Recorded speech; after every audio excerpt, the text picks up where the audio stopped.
Welcome to People. I'm Shirley Lin. I'm really honored today to have invited our Foreign Minister, Timothy Young, to the studio.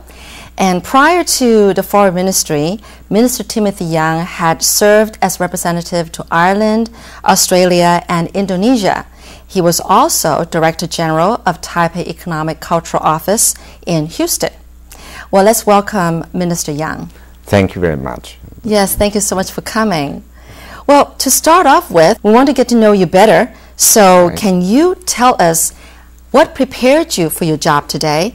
A little bit about your educational background, or whatever that we can know more about you. Well, basically, I can tell you that I studied diplomatic, relations, international relations and international law. I graduated from the Department of Diplomacy at National University. I also studied at the graduate school there for a while before I joined the Foreign Service.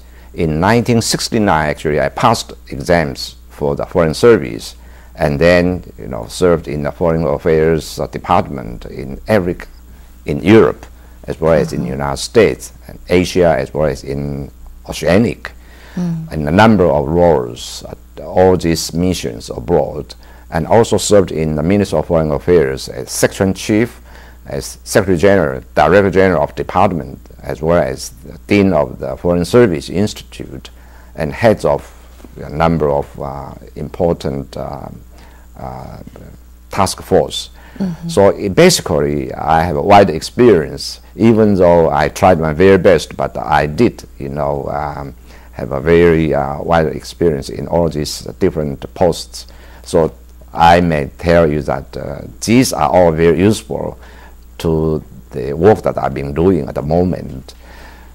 During these years, I spent 9 years in Africa. That was a very important overseas mission that I have ever served, because that's an opportunity for me to engage in a wide variety of activities and duties, consolidating our diplomatic ties with the Kingdom of Lesotho, where I served for 9 years, as I mentioned. I started from the rank of third secretary, the second secretary, and the first secretary.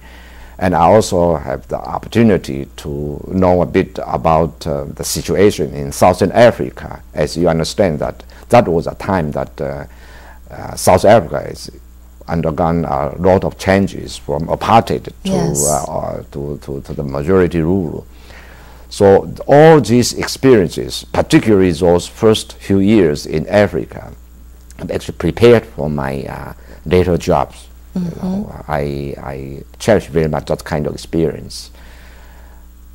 And I can also let you know another reason why I was inspired to join the service is that I had a very senior, my boss, actually my former boss, the former Deputy Minister of Foreign Affairs, Yang Si-kun, or H.K. Yang, Mr. Africa, you may understand. At that time, we have a lot of African diplomatic allies. These were very newly independent African countries.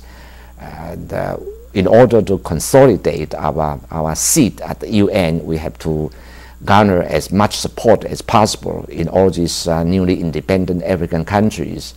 And that's where I started my interest in foreign affairs, because even though I studied at a normal school or teachers training college in Taichung before I joined the university, I did spend some time teaching primary schools at my hometown in Changhua County, and that was the time that I started paying attention to our international relations.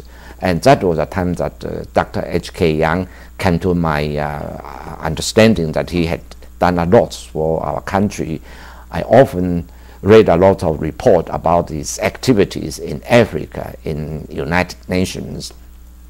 So after finishing my compulsory service as a teacher, because I enjoyed the support of the government when I started the teachers training college for 3 years, I also had to pay back. So I had to serve compulsory duty teaching 3 years then.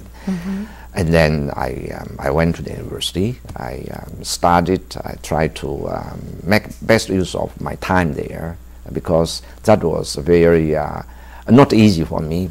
After finishing teaching 3 years in primary school, going back to school and become a student again was really a very important for me. So I can tell you that I did study very hard.